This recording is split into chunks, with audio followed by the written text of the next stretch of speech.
All right, guys, here's a couple boxes that you want to check when you're at Kids Bands this weekend. So get there early. Get there early. Find a spot where your athletes, your students, or the parents can sit that are like this is where you kind of set your tent up.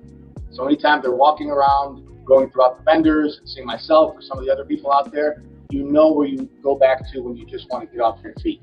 Too much walking around for the kids is definitely going to wear them out.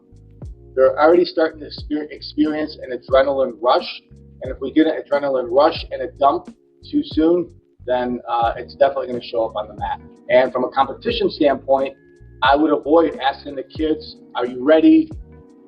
How are you feeling? Do you know what you need to do? You know, those questions should have been answered. They should have been talked about leading up to the competition and the training.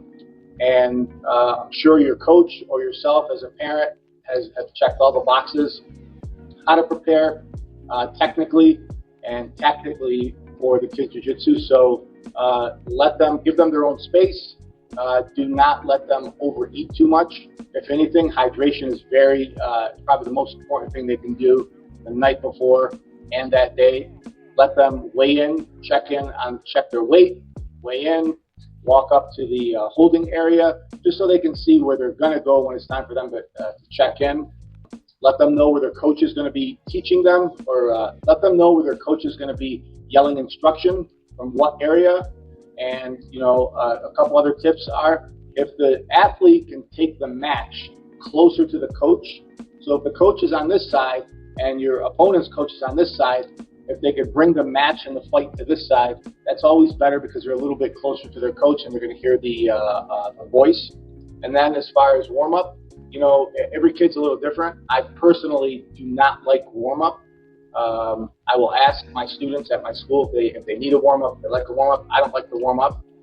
I'm big on muscle memory, which you guys know from our digital course, that when fight or flight kicks in, the body is only going to do what it's used to doing. So you might know as a parent or as a coach what the best way to proceed with that. But if it is getting a warm-up, they do have some mats over there. But you also want to be mindful of what is your student or son or daughter looking at in the warm-up. Some things can trigger kids if they see other kids crying, if they see other kids nervous.